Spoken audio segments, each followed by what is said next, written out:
Speaking of devices, by the way, Scott, I think you're wearing one. I am wearing one right now, and the review just went up. The Apple Watch. The Apple Watch. So we just put the review up on CNET minutes ago this morning, and we have a lot of videos, a lot of information on it.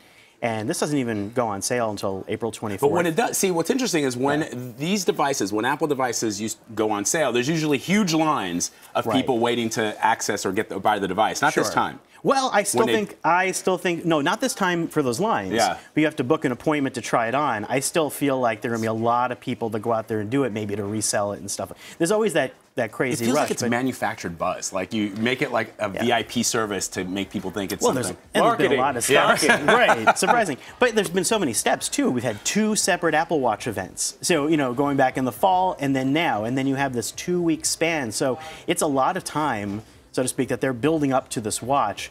And I think they want people to try it on and look at it because a lot of people I know are not necessarily sure they want to buy one. And Apple, once again, not shy about targeting the top of the market. The watch you have on costs how much? So this is $1,000 with this stainless steel and the link band, but this is the very top end of their bands. This is like an over $400 band. There's a gold one, isn't there? That's $17,000. Yeah, sorry, no, it's not the top. There's the gold. I dismissed the gold because I would never I'm never buying the gold. But the ones that people might buy, I think this goes to the extreme top. But you can get the steel still. It's $550 or $600 even with that rubber or fluoroelastomer band.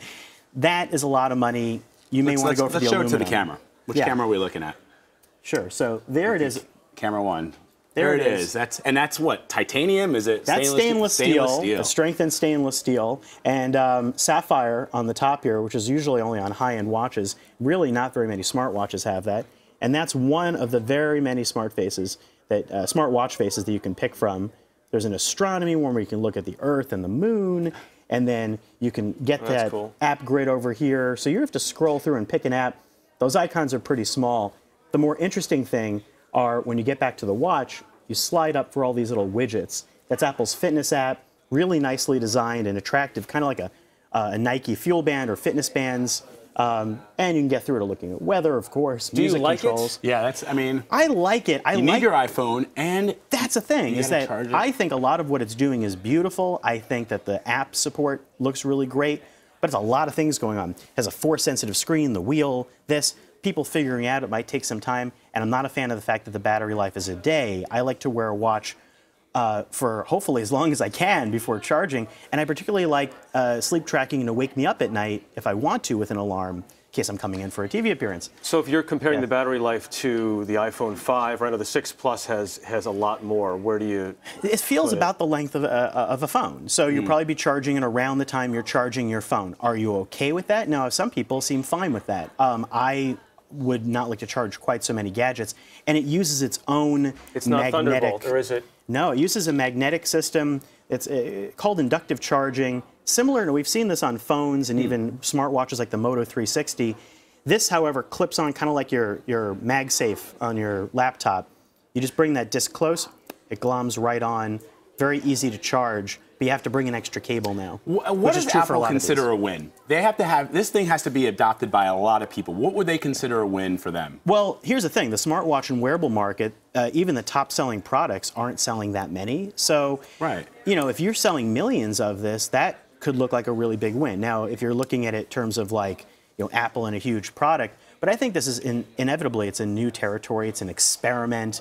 I think over time this is going to keep, I keep saying time, it's going to keep growing and evolving. Right now, people just aren't, I don't think are going to clamor for it the way, a phone, an iPad, even when the iPad first came out, it was a laptop replacement for many people. This is not replacing, it's enhancing. But plus, who wants a planned obsolescence watch? That's the thing. I mean, people own watches and they keep them for generations. Some of them pass them inexpensive, which this is an expensive watch. Right, and it's unclear how much better the next one will be. If there will be, we don't even necessarily know next year if there will be a so-called Apple Watch 2 where they'd skip a year. You got to think battery life would be addressed. I still feel like this has so many features right now. They're probably doing that so that for the next few years, a lot of that feels the same, so you don't feel too left in the dust. But with all Apple products or a lot of tech, every few years you're at the point where you say, now I got to get a new one. That won't be that won't be different here. But you could potentially keep the band and swap it out for a different You phase or could, device, as right? long as the bands are supported down the road. Oh, yeah. Yes, because sometimes accessories change, but all of the bands are swappable. So if you buy the entry level Sport, the aluminum one, you could buy this high-end band and you could swap it in, or you could wait for a third-party one. Those change the looks a lot, so you don't necessarily have to pay all the way to the top. You could create something that looks, probably equally good by mixing and matching or waiting to see what comes if you wanted to shop for one. All right, Scott Stein. Thanks, dude. Yeah, Appreciate thanks. it. The review is up now. The review's up now. On CNET. CNET. Very good. Lots of videos and a lot more to come. Cool. Thanks, man. Thanks.